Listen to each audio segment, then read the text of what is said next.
Hey guys, what is up and welcome to a new League of Legends video. So there recently was a post by a writer talking about the overhaul of many of the AP items. And the list is actually quite huge in terms of what they're changing and how they're changing it. So throughout this video, I want to go through every single change of the items, make it as easy to understand as possible, and also give you my thoughts on each of the change. But before we go into all the changes, let's talk about why they're changing these items to begin with. So the main issue that they see is the fact that right now people just opt for the raw AP items, which almost always include the 3 needlessly large rod items. And by the way, NLR is standing for needlessly large rod. So because of that, there's not enough item diversity. There's only a handful of items ever bought on AP champions. And on top of that, they feel like a lot of the champions that heavily benefit off of these raw burst AP items are mainly being played over many of the other choices. And they also feel like the 3 items that are built from NLR are just simply too strong, giving them also way too much utility. So for instance, a Luden's Echo and a Zhonya's Hourglass giving you 120 AP while also giving you a bunch of utility stats. So what they aim to do with these changes is increase the amount of potential build paths throughout the AP items and create much more options rather than confining players just a handful of items. So they'll also nerf down the large rod items while also bringing up the power of the other AP items. And the final thing is that they're trying to make some build paths of certain items feel much better and smoother. So the first major thing to talk about is going to be, of course, the new needlessly large rod. You can see right off the bat the biggest difference is that it costs less gold now, only 1250 from 1600. And on top of that, it now gives you 60 AP instead of 80. And to just keep on going, it also builds into more items now, of course, the Rabadons, the Luden's Echo, and the Zhonyas, but it also builds into Archangel Staff and Rylai's. And I did some calculations, and overall, the AP that you get per 1 gold spent is actually just a tad bit lower with this new NLR item, but it's not a huge difference. I think this is a pretty cool change because NLR is just such a staple item on so many AP mid laners, and even some top lane APs or even maybe in the jungle. So now that you can get it so much sooner without having to commit for extra kills or CS to finally get it on your first back is a huge plus. And now you have so many more options as to what you want to build it into as well. Oh yeah, and by the way, the Blasting Wand item costs 10 gold less now. But next, let's take a look at the individual items now affected. First, taking a look at all the items that Needlessly Large Rod now builds into. So let's start things off with Rabadons, the item we all go to whenever we want just a crap ton of AP. Well, good news, because now it gives you more AP. This is the one exception to the rule that they're making, because they're actually making Rabadons try to stand out as the item to go to when you want just a ridiculous amount of AP damage. It now costs 200 gold more, but it gives you 5% extra AP amplification, and it now has a third component to building it, of course being the tomb and the new large rod. So the build path does seem overall a bit better, but it may clunk your inventory if you try building this item too late into the game. And this is now the only item offering 120 AP. Following this up, we're gonna take a look at Zhonya's, which actually has the reverse effect. Now it costs 300 gold less, and it actually goes down in AP down to 100. So this is a really good example of what Riot is now trying to do with the large rod items. Rabadon's being buffed because it is the only item that just gives you a crap ton of AP, while Zhonya's, while giving you a pretty good amount of AP still being 100,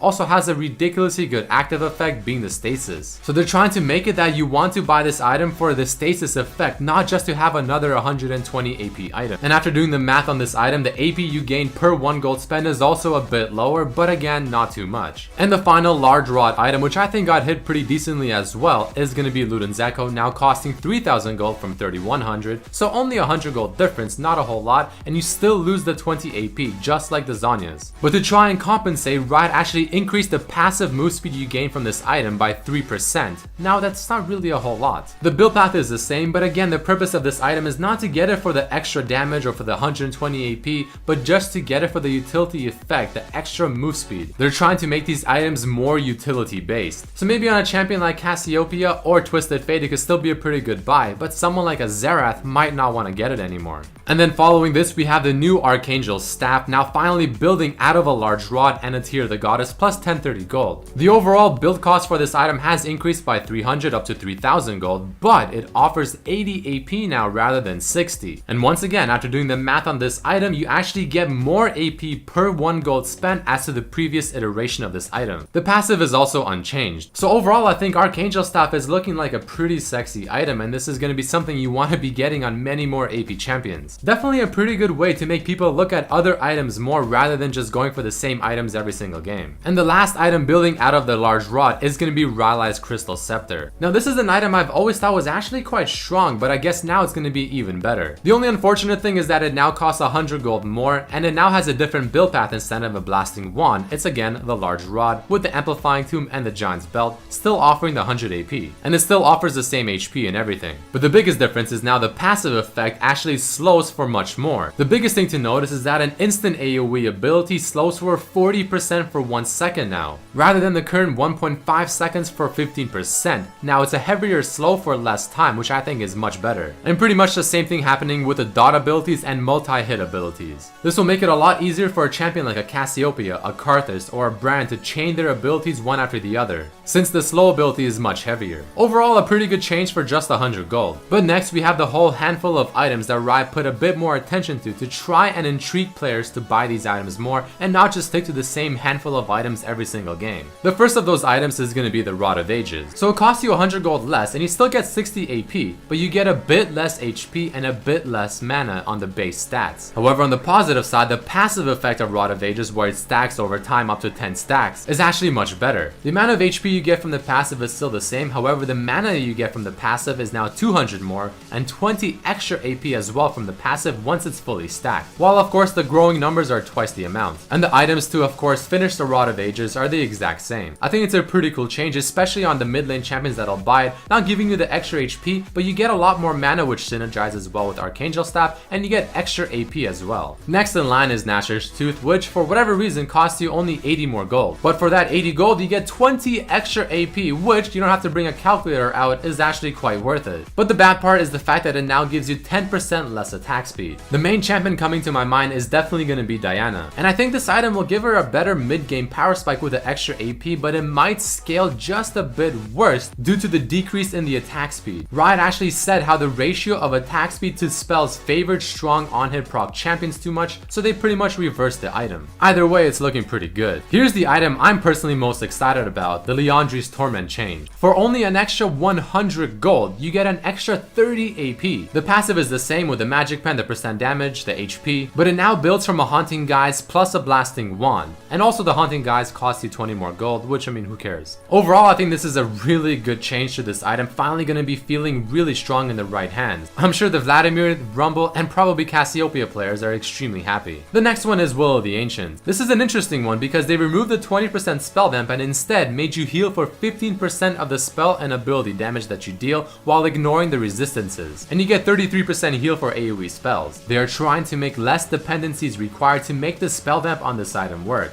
And a writer who did the math on this item said that it takes about 50 MR after your penetration for this Wota to be stronger. And now with Sword Boots and penetration masteries, it actually heals for less until the opponent buys MR, at which it then heals for more than before due to ignoring MR, but offers less vamp when you get raw penetration from Void Staff. So this one is definitely quite interesting, not sure how I feel about it. Following this, we have Morellonomicon and Athene's, which I'll talk about at the same time because the changes are very similar. The only difference on these items is that they both now require an amplified tomb for their build path, which overall just makes the build path a lot smoother, making you not have to wait a whole bunch of gold to finish off the item. But everything else remains untouched. And then finally we have our favorite magic penetration item, Void Staff, which now costs you 205 gold more while also giving you 10 extra AP, meaning you now get 0.032 AP per gold spent as opposed to before being 0.0305 AP per gold. Nothing major here, they probably just made this change so that it is more in line with how all the other AP items are being treated at the 80 AP benchmark.